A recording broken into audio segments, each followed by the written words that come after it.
Sal Fish, Slow Baja, take 3.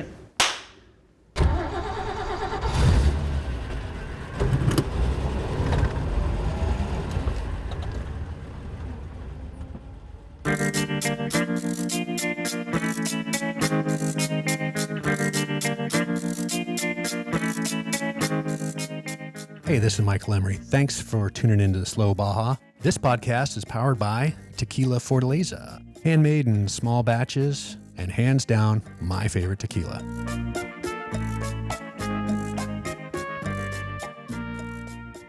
Well, if you've been listening to me for a while, you know I'm an absolute minimalist when it comes to Baja travel.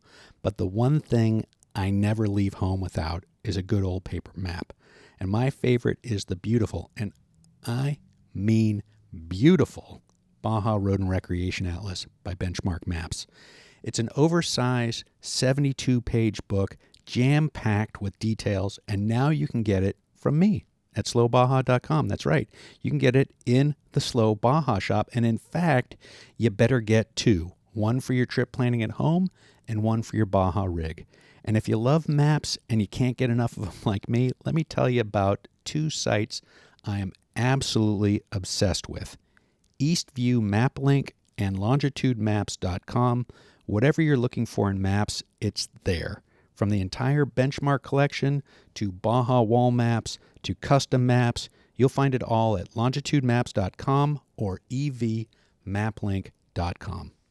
You know, I've long said it, ask your doctor if Baja's right for you. Well, if you've been hankering to get down to Slow Baja with me, you got to check out the Adventures tab at slowbaja.com. All my trips are there, from my famed fall vintage extravaganza to my winter and summer expeditions, which are open to trucks of any age. You know, on a Slow Baja expedition, your meals are always included, which really does take the sting out of camping. And when we get off the trail, let me tell you, we have the happiest of happy hours. If good dirt roads, private campsites, ranch stays, great food, and great people sounds like your kind of fun, well, you got to check out the Adventures tab at slowbaja.com.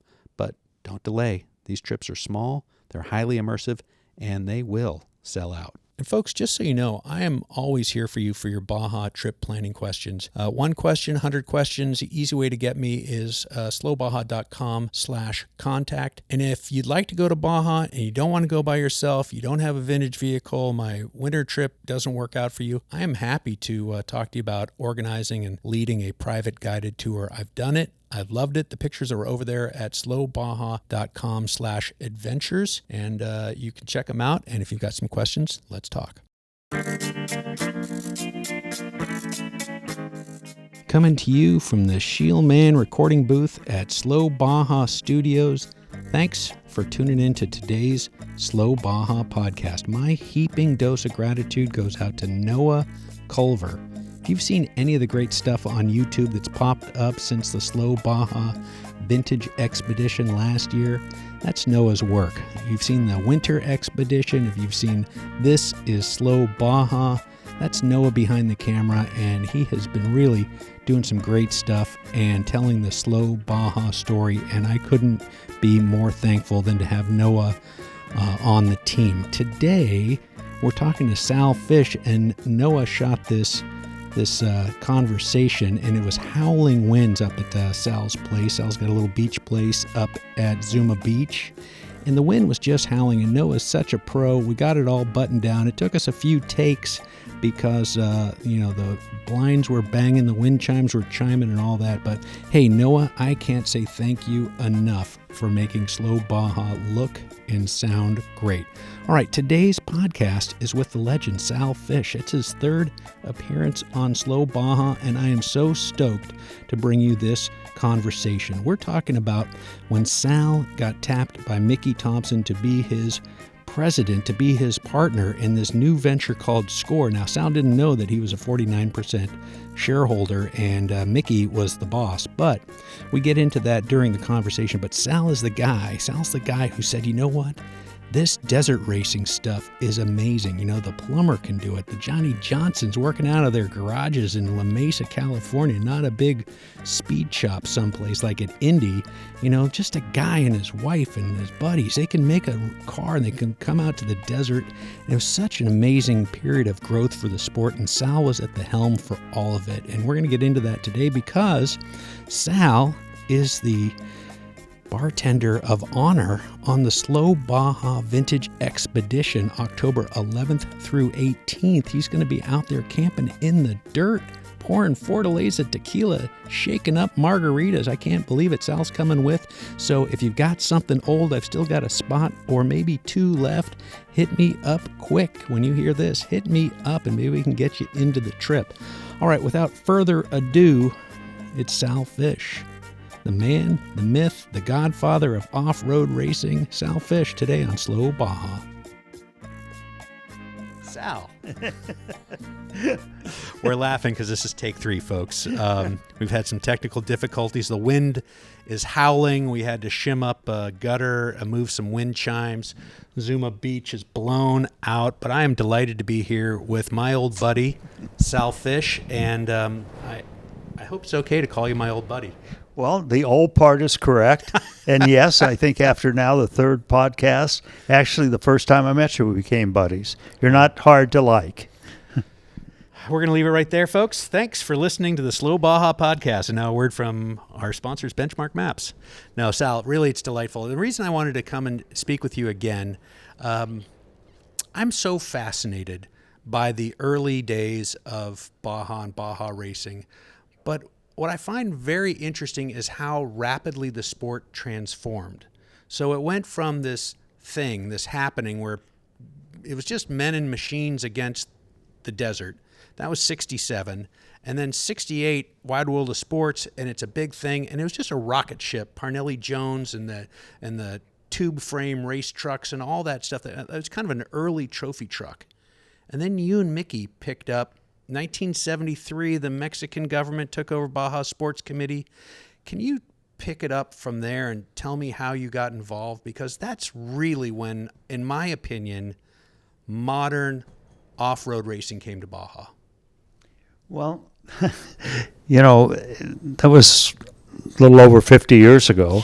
Yeah. And so you're asking me to relive the past, but I've never really, you know, when you're doing something, you don't really think about you might be making history. And that's really what was happening with our sport. First of all, I think the key thing was Baja itself. Baja was just really being discovered almost, besides the fishermen that go down there and the real hardcore adventurers. The off-road opened the doors, and the government saw that the way that they could get tourism down to Baja was by doing it off-road, because they really only had one highway, and it wasn't complete from Tijuana to Cabo San Lucas. So you needed to go truly off-road. And I think, although I don't think we ever talked about it, I do think Mickey Thompson, probably in the back of his incredible mind, he had that same feeling that that's why this sport could grow and be a major motorsports, because Baja was a virgin country. It was perfect for what Baja was about, you know, as far as off-roading. I didn't understand that at that time because, as you know, I came from Peterson Publishing Company. I had an opportunity to race in the NORA races, but I was not a racer. But I fell in love with the country and the people, and that's how Mickey actually convinced me, so to speak, to leave Peterson to join, you know, Score International. And it took not only myself, Mickey Thompson, Trudy Thompson, Danny Thompson, Ted Johnson, Sue Johnson, and my nephew, Paul Fish, Ricardo Soto, Ricardo Diaz, Ricardo Cruz, Memo Rodriguez, just a lot of people behind the scenes to bring it to this the spot it got to, And now with the new owner, Roger Norman, and his wife Elise and their group, they've really taken it to another level, And so it's progressed in a way rapidly, but also, it was day in and day out. It was never a job for me. It was a 7-day a week of 24 hours of enjoying something. I never saw it as a job. I saw it as this unbelievable experience to meet new people in a country that was incredible, and be with the top of automotive people and industry and technology. And it was just a unique experience, I'll tell you. Well, a couple things that came to my mind. It's like Mexico City. It's an empire built on an empire, built on an empire, built on an empire. What we see now is, 16 empires underneath it, from people doing very, very, very hard work to pull these events off, and the volunteers and all of this stuff that you were able to bring to it. Not everybody's going to know who Mickey Thompson was these days, unfortunately. One thing that I think struck me for the very first time hearing you say it, Mickey Thompson, of course, participated in the La Carrera Panamericana 1950 to 1954, and that was the Mexican government in those days promoting that they had built a new highway that went all the way down the Pan American Highway. So it went from the very top of the country to the very bottom of the country, linked together so many states, and they used a race over 4 years to promote that. And Mickey was part of that. So it must have been in his mind that if they could build a road through Baja, which was happening as he was racing in those early days, and I think the road was finished in 73, opened in 74. Sal's looking. I'm not quite sure when the road opened. We're in this is what happens when you live long enough, folks. You think what? But let me tell you, I'm going to call David Keir right now, and he's going to tell me it was December of 73 they finished, and they opened in 74. But what I'm getting to is before that, Baja was fly-in fishermen. Obviously, people were coming on their boats, but really fly-in fishermen. And then this thing of off-road racing started in 67, 68, 69. It was big. 70, 71. Now, you got involved. 68 and 69, you were in the... Well, I raced with Nora back in 68, 69, 70. And that first race, you told me this, and I'm going to recap it here, or you can tell the story about getting down to the hotel before the race started, and you're with your co-advertising salesman, Bill. What was Bill's last name? Bob Wagelin. Bob Wagelin.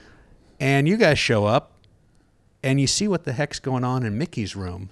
It's like, it's got to be like Eisenhower's office, before the D-Day landing. They've got the maps, they've got the reconnaissance, they've got all the notes. And you guys are like scratching your backside saying, what? I thought we just got on the yellow line and drove. Tell me a little bit about that. Well, you really hit it on the head there. Bob Wagelin was my advertising salesperson when I was at that time the publisher of Hot Rod Magazine. And he had raced in sports cars in the States. I really did not race. I rode a motorcycle with some of the drag race guys and things of that because of my relationship with them at Peterson. But I was not a race car driver. And we did an interview, with Revell Model Car Kits. I had a magazine come down and we shot their Baja Bug that they were building as a model car kit at the time. And during that interview, the owners of Revell said, "Hey, would you like to drive the car in the Baja race?" And I, I'd been to Baja. The first time I'd been to Mexico was in grammar school. I went to Mexico City with a friend of mine. I drove, and then my parents, they bought a new car in 1954, and there was a development in Ensenada on the mountain hill there that they were advertising in the LA Times, and my dad and my mom and I decided, I had a learner's permit, that they wanted to drive down to Ensenada in their new 54 Mercury and take a look at what this development was. And so I got to drive the car, down there, and that was my first experience. Never, and you can imagine Ensenada at that time. It was very quaint. It really was a fishing village type thing. And Tijuana was absolutely wild. The dirt road, it wasn't a paved road. There wasn't a toll road or anything. And so how could I even imagine in 1954 that someday I would be, basically Baja, and especially northern Baja and Ensenada would become almost my first home. Because I spent so much time there trying to figure out what I was supposed to be doing as president of this off-road organization. Right. So it really was infectious to me. It was like getting a shot of, whatever it is that gets you high. I was so excited about Baja.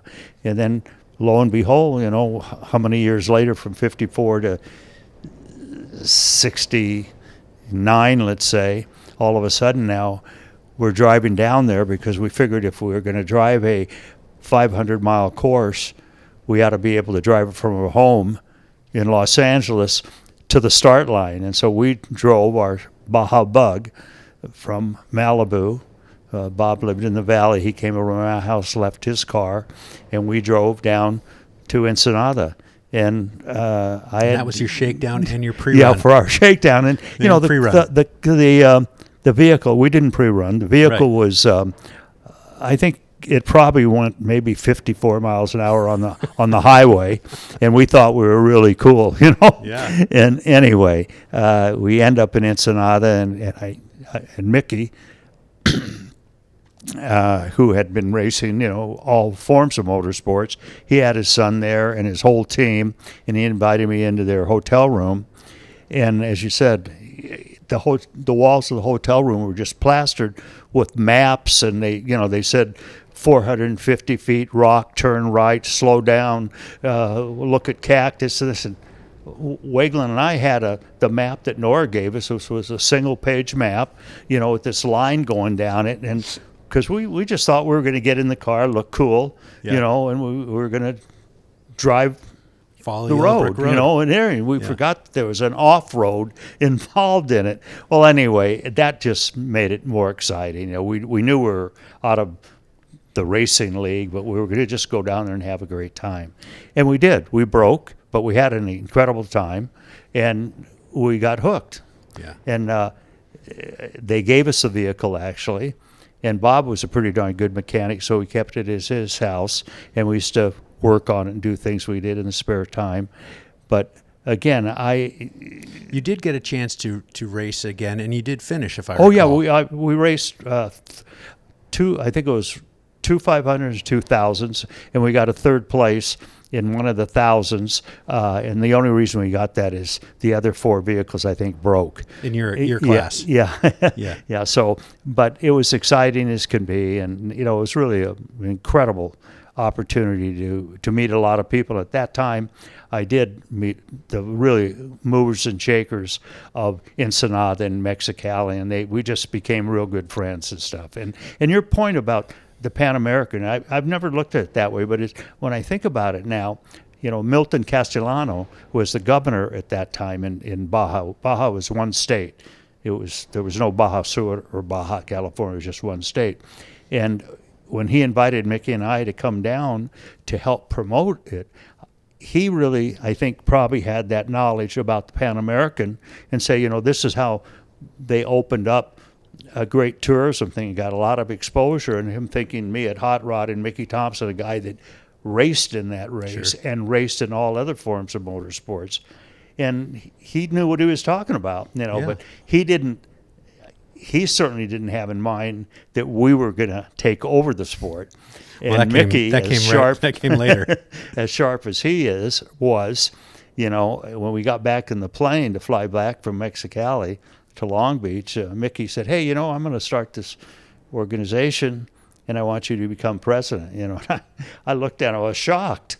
I said, "No, I'm not leaving my the best job in the world. Yeah, you know, Yeah. Hot Rod Magazine and everything. Well, it took. Well, you were the publisher, I was a publisher for Hot Rod, yeah. which means you basically were glad-handing people and entertaining. That's what the You were job an was, entertainer. yeah. Yeah, And you were an flying entertainer. all over the world. And making the money, of course. Yeah, and controlling the editorial end of the thing, and everything that went into the magazine, but really more responsible for the business end of it from the standpoint of getting sponsorship. And Mickey, he knew that because I would try to get ads from him and stuff, and he knew that I was very involved with motorsports in all forms because Hot Rod covered all types of racing, and I was welcomed in Detroit. I was welcomed at all the advertising agencies at the motor companies, at any car manufacturer, whether it be European or U.S. I knew them, tire companies and all that. So he said, in his mind, he said, hey,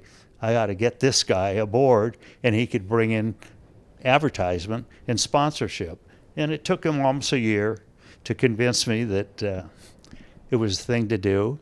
And I will tell you honestly, the first 6 months of going from wearing a suit and tie to being treated at the finest restaurants and flying first class, it took me about 6 months to realize I think I might have made the biggest mistake of my life, because I was eating out of a roach coach and wearing tennis shoes and Levi's, no suit and tie, not dining in fine restaurants, and it was tough. It was a real bath of fire for me. And you said that you hadn't owned a car in years because manufacturers would just give you the best of the best of the best. And then all of a sudden, Mickey gives you a Volkswagen thing that you're driving an hour and a half each way to work, no windshield down, no doors. That must have been an eye-opener in itself. It really was, and you're right, too. Any new vehicle, I'd go back to the proving grounds, and test the new vehicle. Not test them, but take a ride in them and talk about it for the magazine and stuff. So it was a charmed life. And, it was different back then. Remember, we're totally to the automobile. It was the beautiful age of the muscle car, and Detroit, the guys that were in charge of the automobile were racers themselves, enthusiastic. It was a total different environment in the automobile field. And I went from getting any kind of car I wanted. I didn't own a car for X number of years because they just gave them to, it was part of the deal. And when I went to work for Mickey, obviously I didn't have the cars, and he gave me the Volkswagen thing because they were the official sponsor in our official thing. And that was crazy, driving with, through Malibu, getting on the 10 freeway, going to Anaheim at, 4:30, 5 o'clock in the morning, no doors on the side, no windshield. Did you have a down parka, knit cap? Because it gets cold. And, it was crazy. I relive it. I said, I don't know how I made it through it, but it was fantastic. And then taking it from there, that was where I looked to find the courses and mark the courses with. And it was, and to get Mickey to even do anything to the vehicles, we didn't set it up like a race vehicle or a pre-runner. It was just a Volkswagen thing, A stock but thing. it worked. Yeah, a stock And you know Volkswagen what? thing. I got to see the terrain. Yeah. It was a bath of Up fire. close and personal. Yes. Slowly. So, but Mickey was such a unique individual. I mean, I know that there's a lot of pros and cons, and with people saying things about him, but the guy was a genius. He just was unbelievable. He was hard-headed, strong-willed, my way or the door, you know what I mean, that kind of guy. He took no prisoners. It was him. He was a street fighter. He really was, without a doubt, and a genius. Fighter. Though he was always. He never slept. He was always thinking of something to do and to make it better and improve on things. And he was running 3 or 4 different companies at the time SCORE was going on, but he loved the off-road thing, and he really did. He put his heart and soul into it. And his wife Trudy, she was actually my secretary before they got married at Hot Rod Magazine. And she was a sweetheart of a person. She was refined as well. Yeah. And had to live the roach coach life after. Yeah. She was a very classy New York lady, and she was just so nice to the racers and everybody else. So, can I inject for a second? You had said oil and water. But I kind of see, you never said if you were water or if he was oil or how that worked, but I kind of see oil and balsamic vinegar. You can keep stirring it, but it never really mixes. Isn't that what you guys were kind of like? You never could really mix it. You're just different. That's interesting, but I'm not going to be contradictory, but I realized that I knew zero about what I was the president of. I don't know. Good realization. Yeah, I don't know what I was thinking, that I was going to come in and all of a sudden talk about technical inspection and talk to people in a foreign country in Mexico, talk to sponsors. I knew I could talk to them. I talked their language, and race car drivers and motorcycle riders and people that were millionaires at that time. And I'm going to tell them this is how they want to, race in our race. So I think I was very, very naive. I really was. But that carrot that he dangled out there, the excitement of this new organization and of off-roading and in Mexico, because, we weren't thinking about California. Well, he had Parker, but he wasn't thinking about expanding. It was Mexico. That was the whole idea. And then, which we haven't talked about. Dancing girls, guys playing music, endless margaritas, but the big ranch. At the time, you couldn't have done things at a worse time. We had the energy crisis. Sure. We had just all OPEC, kinds of crazy things going on. It wasn't a smooth ride at all, Right. But we pulled it off. But back to the balsamic vinegar and oil, olive oil. I think it's because my nature, my family, the way they raised the Fish boys.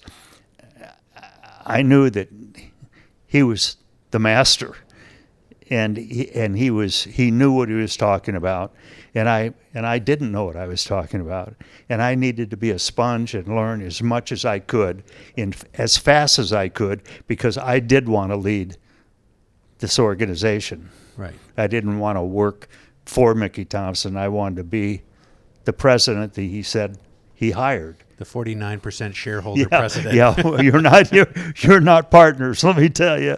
So it worked out, thanks to my lovely wife Barbara that put up with the insane schedule, because there was no schedule with Mickey. It was 110%. He was a workaholic. You were a workaholic. All the time. You said his workaholism dwarfed your workaholism. Yeah, that really, really is what it was, and that's what it took. But again, I had so many people that loved the sport at that time that helped me out so much. I mean, Walker Evans, Parnelli Jones, Malcolm Smith, all of these guys that were they were at the top of their level in the sport. That wasn't even a sport, so to speak. Right. And they were really good to me. And without them, Score wouldn't be here today either. They were just hardworking, and the Charlie Engelbarts, an ex-sheriff and his wife that helped out. I just can't name all of these people. They were just so great. And as I said, without them, that's what it took. And these were volunteers. They weren't getting paid. They were coming down there and working after they had their real job and just loving, the off-road camaraderie, the family. And it was a family sport at that time, too. It really, really was. I mean, this is an exciting thing to keep the family together. They'd work on the vehicles during the week and go out there and pre-run. And pre-running was as much fun as, it was really the most fun. The race was race face. They put their helmet on and they were on a very serious thing. But the pre-running was to go down there, have a great time. Some guys would go surfing while they were down there. Other guys would, great food and get crazy in Mexico. It was great. So it was so different than going to an IndyCar race or a drag race or a NASCAR race. Adventure. It really was an adventure. You didn't go to a turnstile or walk in, sit in a seat, and watch cars go around. There was no turnstile. There was no rounding round. There was not even a course until we laid it out. Yeah. So it was an exciting time.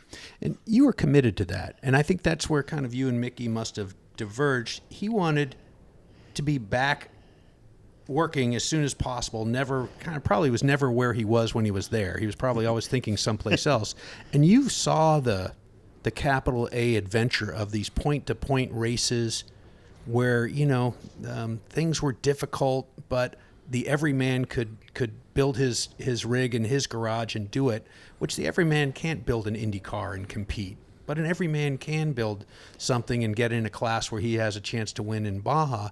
And Mickey thought about Baja in a stadium, and as I understand it, you didn't see the same thing, and that's where you were able to diverge, and he was buying another company, and you were able to buy him out, and you were able to take on this project and grow it. But take me back to you in that orange Volkswagen thing with no doors and a salami rolling around under the seat, and now you are tasked with this behemoth of a project to mark a course, to mark a 500-mile course or a 1,000-mile course, even though it's only 806 miles or something.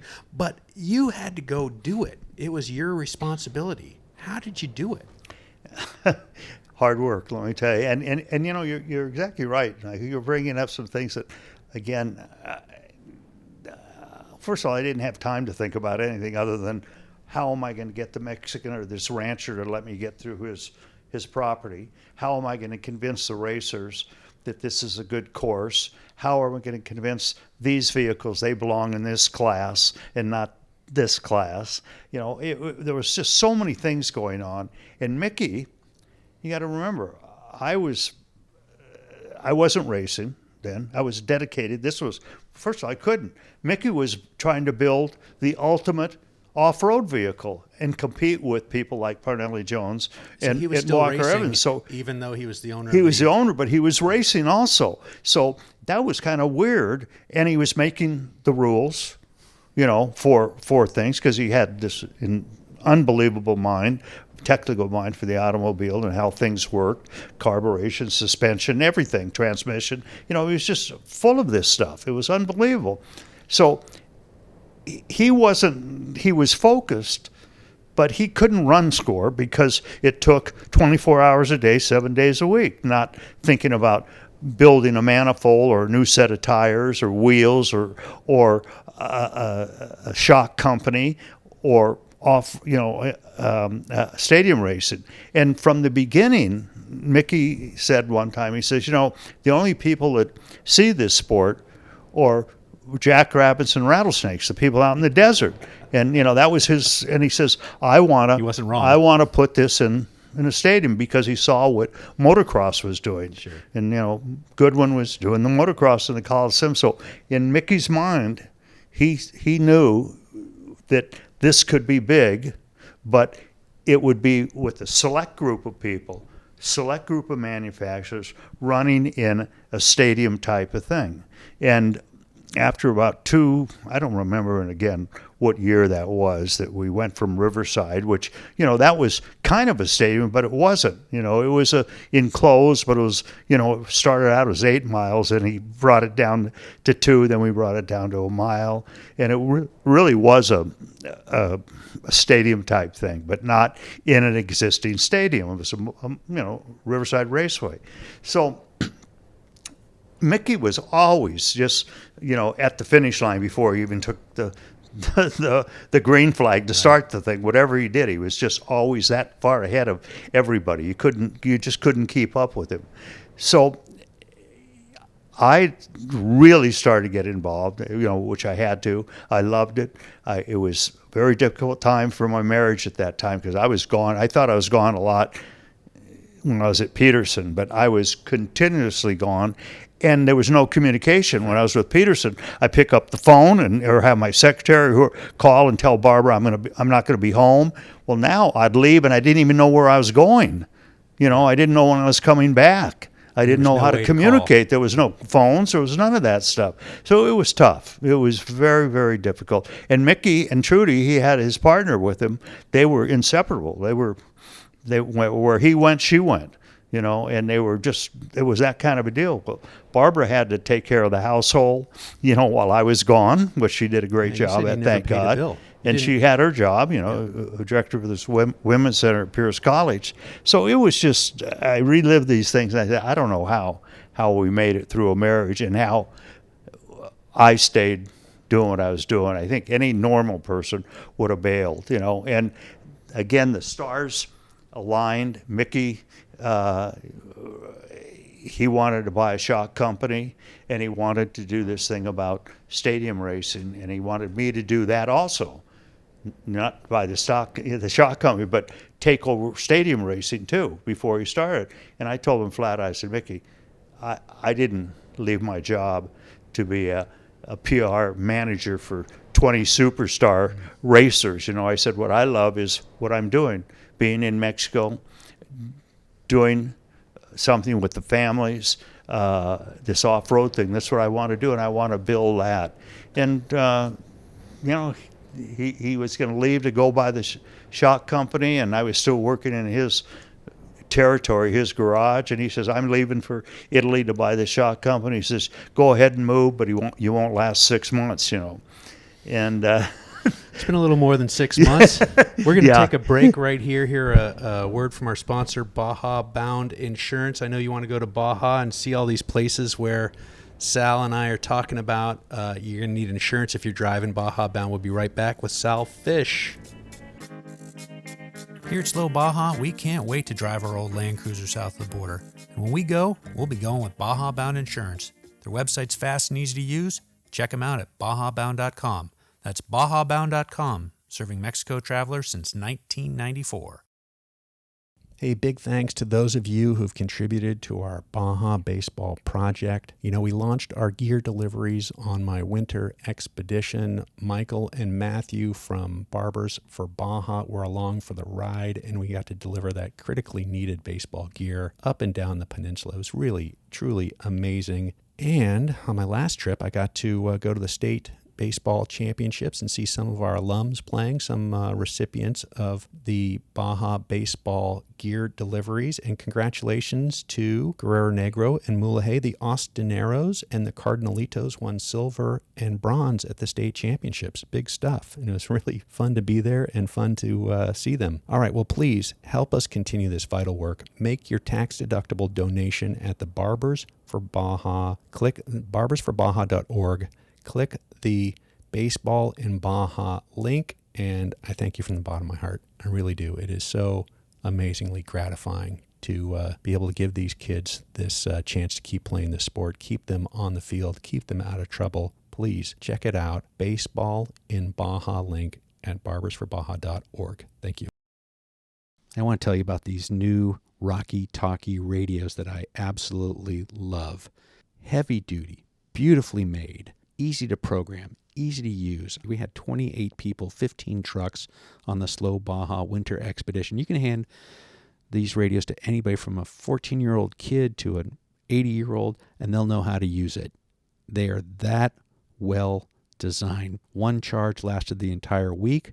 We are never out of range. I happened to upgrade to the accessory whip antenna for my radio and for my sweeps radio, the Donovan brothers. We were never out of contact. I can't say it strongly enough. Rocky Talkie radios, rockytalkie.com. Check them out. Slow Baja approved. Hey, we're back with the best hair in Baja right here, Mr. Sal Fish, on a very, very windy day on a bluff above Zuma Beach. And we're just talking about you getting started with Mickey and marking that first course. If you can take me back, it's got to be 74 or 75, somewhere in there, where you're the guy on the ground. Mickey and Trudy are in the plane. Can you talk a little bit about your primitive but effective communication system? Yeah. Now, Well, I think it's important, Michael. Perlman and Nora, they had already been down there, right, in the Baja. And they had some courses already laid out. They did a lot of work and spent a lot of time down there. So I felt that it was our responsibility to not just do what the other people were doing, And when I saw how big Baja was and how open it was, and you could do almost anything you wanted to do back then, I thought, well, I don't want to just copy what they did and run the same course. And Mickey definitely was against that. He just said, look, why do we want to spend time? You're going to be away from the office, and I don't know why he needed to be in the office. He was looking over my shoulder. And, at the same time, I was putting together a newspaper, the Score News. So because of my publishing background, so I was trying to do what I was supposed to do as far as dealing with the Mexican government, the racers, putting out a newspaper, selling advertisement, the rule book, trying to get sponsors, and dealing with Mickey. And it was never enough. And occasionally Barbara. It was never enough. You know what I'm saying? It was just pure craziness, I'm telling you. And so when we'd go down, he had a plane, and he was a pilot. And what he would do, he lived right there in Long Beach. He was 5 minutes away from the airport. I lived, a 2-hour drive almost from the office. I'd get in my thing, drive. I'd head like a day before. I'd head down and sleep before you got into Ensenada because I wouldn't get a hotel room. Sleep in the open VW right there at the beach, which is now the road, but it was not a road then. And Mickey would get up, go over to the airport in Long Beach, take him an hour and a half, whatever it is, to go across the border. He'd buzz over me because he could see me sleeping down there. And he'd say, okay, I'm going to go out and look for a new route or new something or other outside of Ensenada. And he had said, just follow the route that you have now, that you know where we're supposed to go, where Nora went. And then all of a sudden, he'd show up. I was in the middle of the desert out there or on the coast, and he'd circle, and he'd draw a little map on a piece of paper, give it to Trudy. She would put a rock and something in a Coke can, and he'd fly real low, drop the thing. I'd pick it up, look at this diagram, and this is what it would say. Go 100 yards. About 100 yards. I didn't know 100 yards from, a football field, whatever the hell it was supposed to be. Sure. And you'll see a cactus that looks like an elephant and go past it and make a left turn. And there's a trail. And he saw it from the air, right? Well, what you see from the air and what you're on the ground, sometimes they're different. It looked flat. Well, I'd make that left-hand turn, and all of a sudden there'd be a 6-foot drop-off, Wow. So it was crazy. I mean, it was really, really, really crazy. And I had, I didn't have a sleeping bag. I didn't know what a rattlesnake was. It was a nuttiest experience, but I loved it. I'll tell you, it just motivated me even more, and I wanted to do more. I wanted it to be better, and I wanted to find courses that would be exciting. And then the other thing, and how did I know this when I first started? I didn't know it. It took me a while. I'm driving, no four-wheel drive, right? It's a unsuspended Volkswagen. On skinny little tires. Yeah, on skinny tires, right. Gates tires at the time, because that's what's a trick tire to do. Well, all of a sudden, you got to realize, wait a minute. Trucks are going to go over it. Some have four-wheel drive. Baja bugs, motorcycles. So you had to think of a course that everyone would be challenged, but it wouldn't be so challenged that the Volkswagen, stock Volkswagen couldn't get through. And you got to remember, after they pre-run, what that course would look like. Now, I wasn't a soil expert. I didn't know what happens to the sand or volcanic rock or cactus beds. We couldn't run over certain, we had the environment to look at too, even though it wasn't an issue at that time, but we were conscious about it. So there were just so many things that I didn't go to class, and I didn't sit with Mickey that evening because he either landed at Ensenada and had dinner, and I was sitting out in the middle of the desert wondering what I'm supposed to do because he's going to fly over as soon as it's light. I learned it by just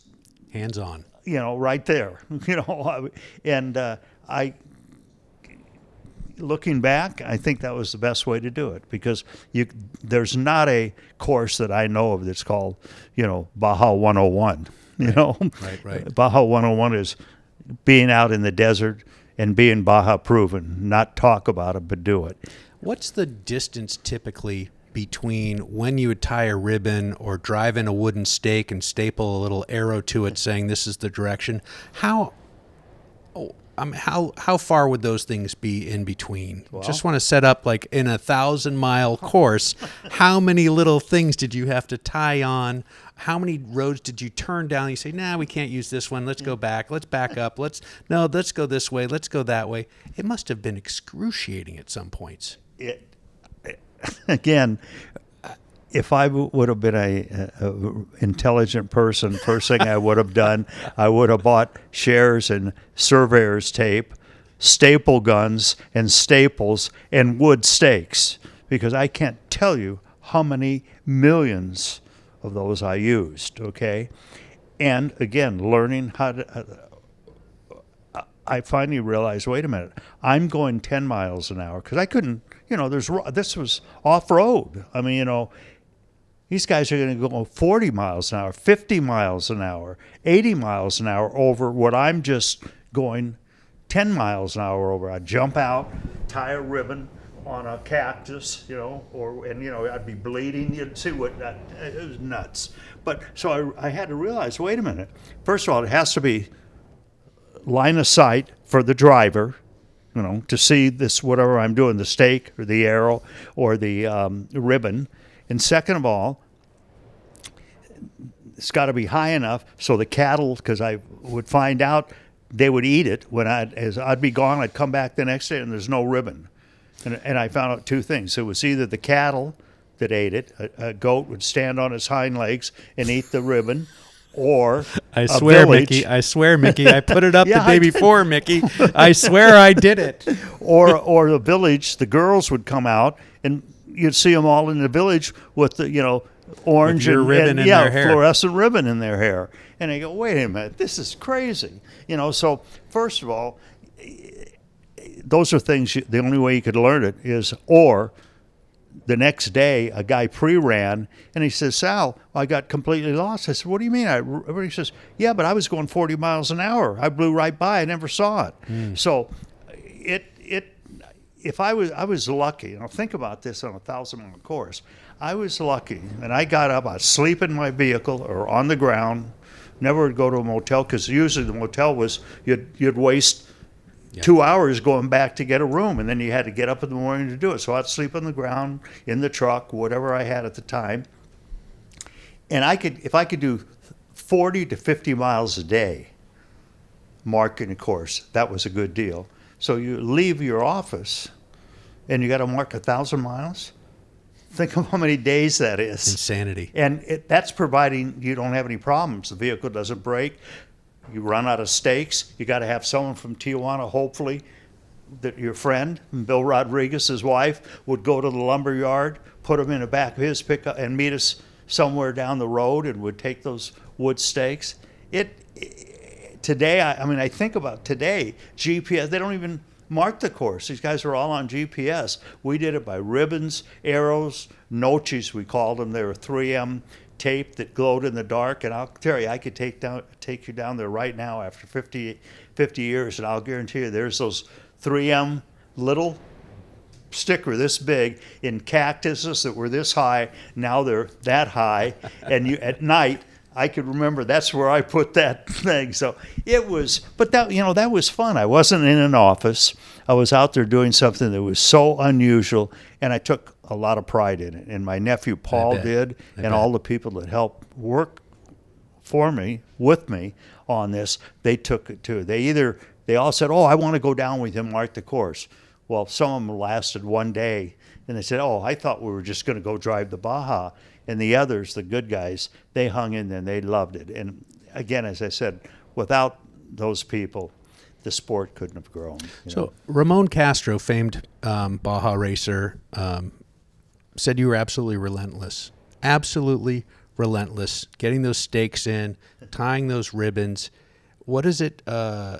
Skip it and Mr. Midnight. Is it Skip It and Mr. Midnight? Yeah, that was it. Those two names they Unpack gave me. that. And it was because, first of all, I would say skip breakfast, skip lunch, just eat in the truck or whatever you're in, and skip dinner because, if you stop, you're wasting time and you're burning daylight, And Captain Midnight, we wouldn't stop until at least midnight. We'd go just keep marking. You had to do it. And also, I would try to, in my mind, figure out when the classes were going to be at a certain spot. If they're going to be there at night, then I got to put much more noche, because how are they going to see a ribbon? How are they going to see a stake if the light's right on it? You know what I'm saying? And then you got to realize no matter how much you put on as marking the course, it was never enough because people would run over it. The Mexicans, unfortunately, would take it as souvenirs. The cattle would eat it. All of a sudden, a hurricane would come in. I just leave and we have a hurricane, and it just wipes out everything I did. And we had that happen 3 or 4 different times. So it was insanity. It sounds like I'm whining. No, it's insanity. I'm not whining, but it was just, and I'm not sure. A Herculean task is what it was. It was a Herculean task. It was. It really, really was. And I couldn't do enough, in my mind, to make it safe and make sure a person didn't go the wrong way, because you make a wrong turn out there and you could have a real lot of problems. My nephew Paul and the people that followed Paul and helped him out did an outstanding job of the same.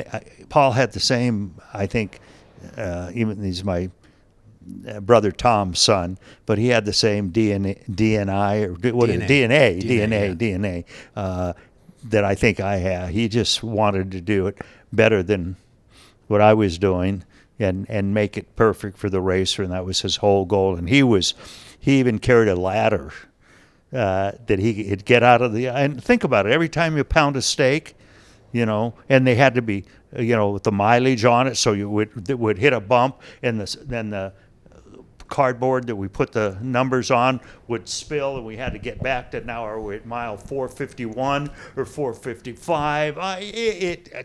I'm reliving this, and I'm going, how did I do this? But it worked. Yeah, obviously it worked, and you grew the sport tremendously.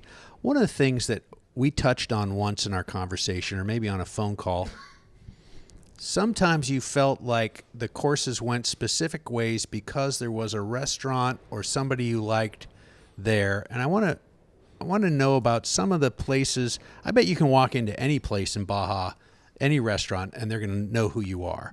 But did you have some favorite spots? Did the course ever go somewhere because you just liked this restaurant? Well, I'm looking for secrets now. First of all, you got to remember, of all the things I said I should be thinking of and doing for a course, one of the things that I didn't mention is anyone can make it a course that no one finishes. Sure. And that was not our goal. We wanted people to finish the race and say, I beat the Baja. And you had to make a course that chase vehicles could get into. So you can't just wander off into the blue yonder and make this course out in the middle of nowhere and no one could get in. So we had a challenge of trying to be as close to civilization as possible, but make it a challenge. So there was a lot of things going on. As far as restaurants and stuff, yes, there were people that were really nice to score in some of the villages and stuff that had little things, and it was just as easy to make a left-hand turn and come in, and a racer could maybe find some place to sleep, can get some mechanical help and some food. And I figured, well, we got to look at that too, and we're helping Baja. And that was the whole idea of the race anyway, as far as the governor's concerned, to open up the Baja Peninsula for tourism. And tourism meant people coming down and spending money. So why put it out in the middle of nowhere where the person couldn't buy a hotel room or, a Tecate or some tequila or some tacos or what have you. So all of those things were part of the mix. But again, I didn't have a checklist. It just became there. It was, in my brain. All these things had to be done at the end of the day. Yeah, and at the end of the day, you were the responsible guy with that amazing weight on your shoulders.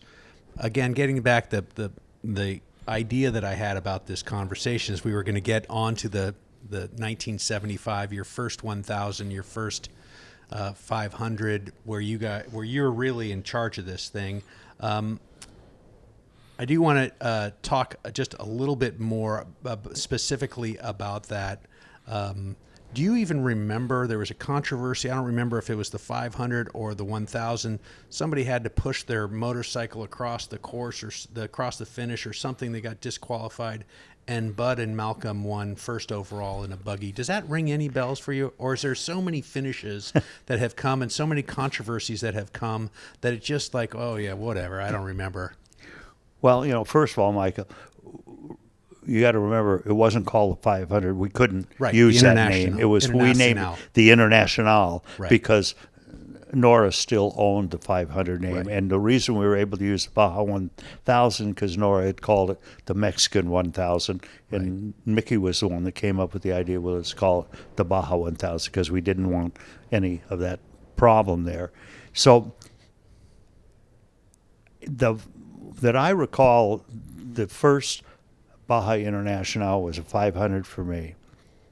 And I did go out on the course with Mickey and a couple of Mickey's friends because he had people that were his minions that were doing a lot of the work because he'd always have to be back. And his son Danny was very instrumental in those early days. And so I knew the course, but I didn't know it as that I could, first of all, I didn't know what at the end of the race or during the race what was going to happen, because first of all, you didn't have communication. We had checkpoints that you put a stuck stub, a piece of paper in a beer can in the race vehicle or on the motorcycle. Now let's think about that. Into the opening, like you had a pull tab and you had to put the thing in there. Did somebody's finger ever get sliced Yes, off they on did, that? And we'd open that can at the finish line, and there was a guy's finger in there. Let me tell you, finger in there? Oh my stars! Cans were tougher then. They were much tougher. Oh yeah, it was. Again, this is craziness, and I'm sure that if all the millions of people that watch your Slow Baja podcast are going, "What are you talking about? What do you mean a stuck stub?" Stuck stub, So that's how you knew that. Now the that's what we knew. There were 6 checkpoints. He had to have 6 of these things in there, and then they hit, all the excuses. Well, they hit a cactus, and the can was gone. Well, how do we prove that he wasn't there? It was so crazy. We were making up rules as we went along. But the 500 or the International, I do, now that you bring that up, I do recall there was a motorcycle incident. But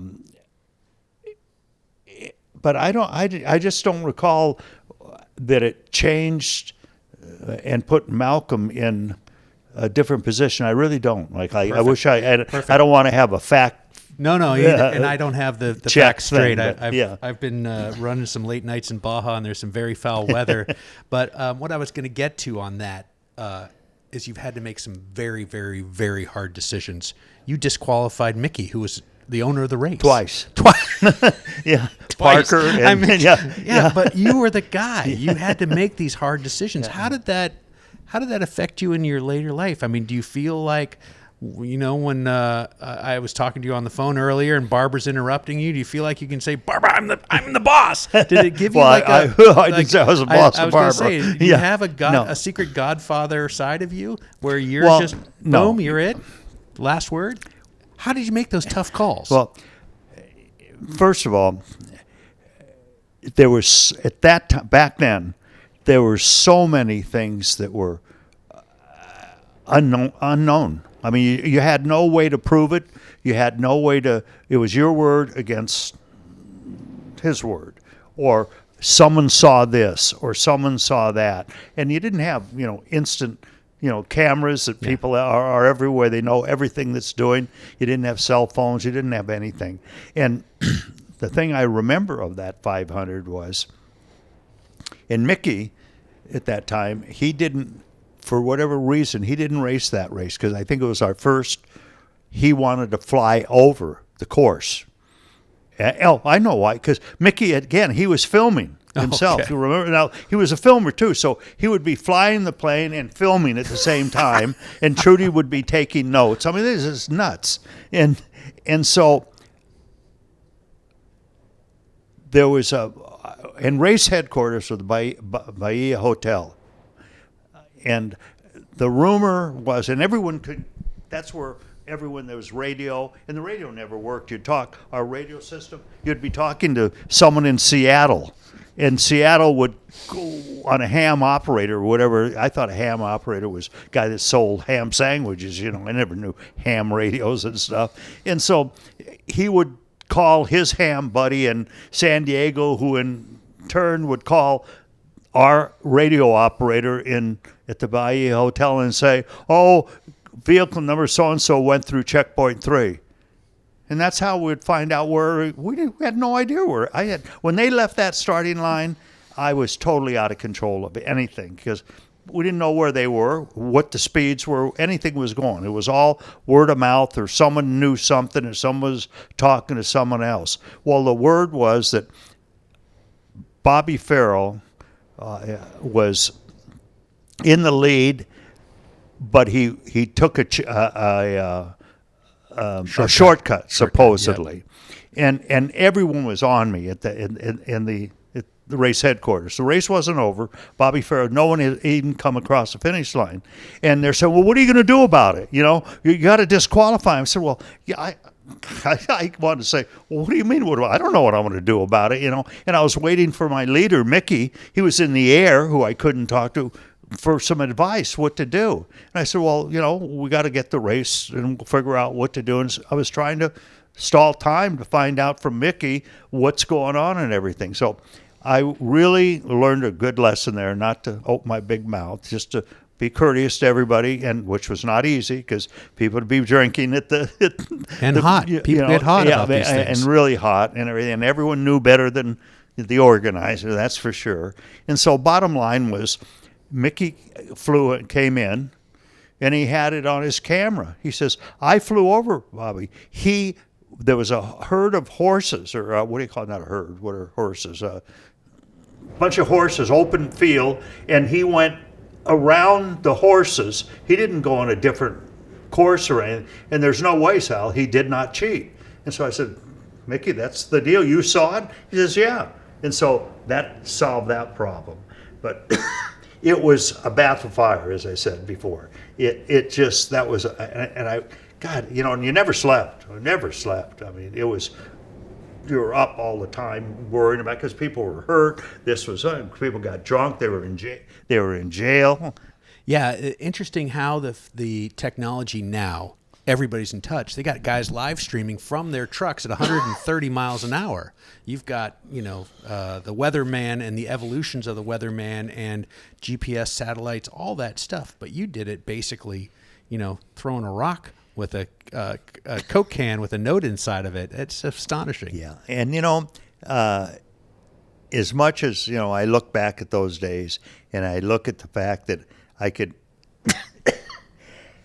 excuse me, I could look at my phone, and I'm not, I wish I had a 4-year-old next to me to explain to me how to operate my phone today, because they know how to do it, and I'm still, dialing my phone, But anyway, you could look at the score races right now. Look at live coverage of those cars because of the satellite communications that they have, and what Roger and Elise have done for the sport. I mean, it just blows my mind. I mean, in the same breath, I say to myself, gosh, but the adventure. I mean, these guys, they don't have to pre-run. They GPS. They're like jet fighter pilots. They're all so sophisticated.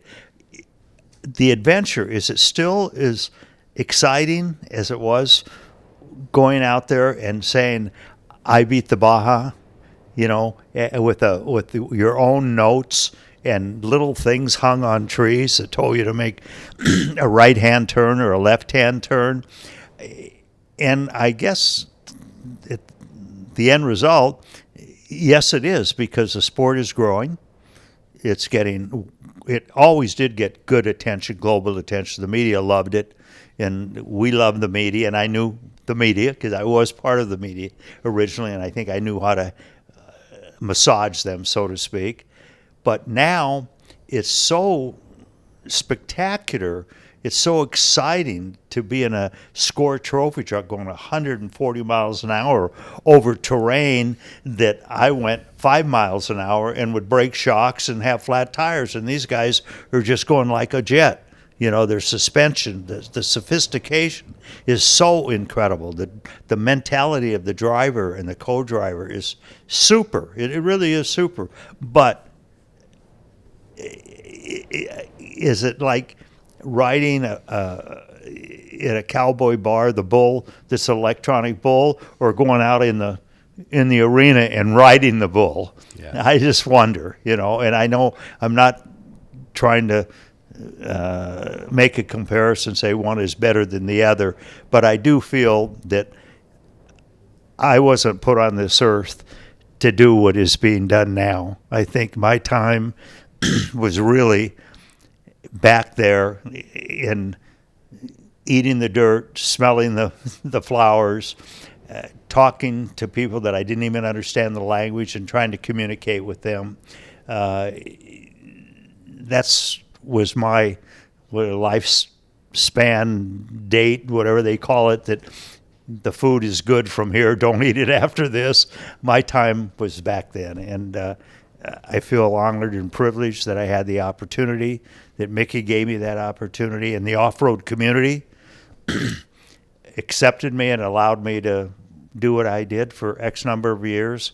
And I'm so proud to be able to watch it on television and hear about the sport, what it has done now, and the manufacturers that are coming into it now. I mean, it's not just the automotive industry. No, it's an entire industry that's been built out of this. Yeah, and it's just fantastic. It really is.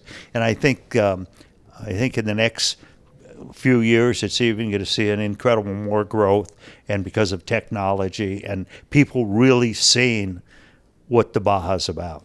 Yeah, well, we're going to leave it right there, Sal. I really appreciate it, but I'm going to pay you one last compliment, courtesy of your friend Eric Solorzano. When I had a chance to talk to him at the Off-Road Motorsports induction where he became a Hall of Famer, he said to me, there's the music of the 70s and there's the Sal Fish score of the 70s, and that will never be surpassed. He said that? Yeah. Wow. Anyways, thanks, Sal. Wow. It's been a real delight talking to you. Thanks for making some time for us today. Thank you very much, Mike. It's always a pleasure, and I look forward to seeing your other podcasts. I do actually watch them, and I think they're exciting, and you talk to some unique people.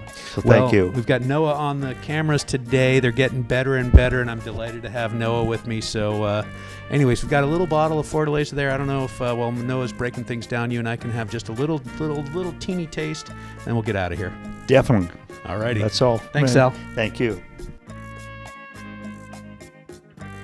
Hey, well, I hope you liked that one. I certainly did. We had a lovely Fortaleza afterwards. Sal knows how to pour it. Let me tell you, he knows how to pour it, and I can't believe he's going to be out there on the trip pouring with me October 11th through 18th, folks. If you got something old, something cool, something 30 years old, hit me up quick, because I've only got 1 or 2 spots left. Hey, if you like what I'm doing, if you like meeting these people at their homes, taking down their wind chimes, taping up, shimming up gutters that are humming with 50-mile-an-hour winds blowing outside, you got to support the show. Drop a taco in the tank. You do that at slowbaja.com/donations. And if you don't have any tacos, I certainly understand. I'm not giving you any slack, but I understand. If you don't have any tacos, well, drop a 5-star review on Apple or Spotify or wherever you're listening to Slow Baja. Tell folks how much you love the show, how much you love these conversations. And I got some stuff in the shop. It's summertime. I got white shirts. They're back. That's right. White pocket tees, Hanes Beefy tees. printed on both sides. They're in the shop, and maybe if I ever get a break, I'm going to put up all those new foam fronts.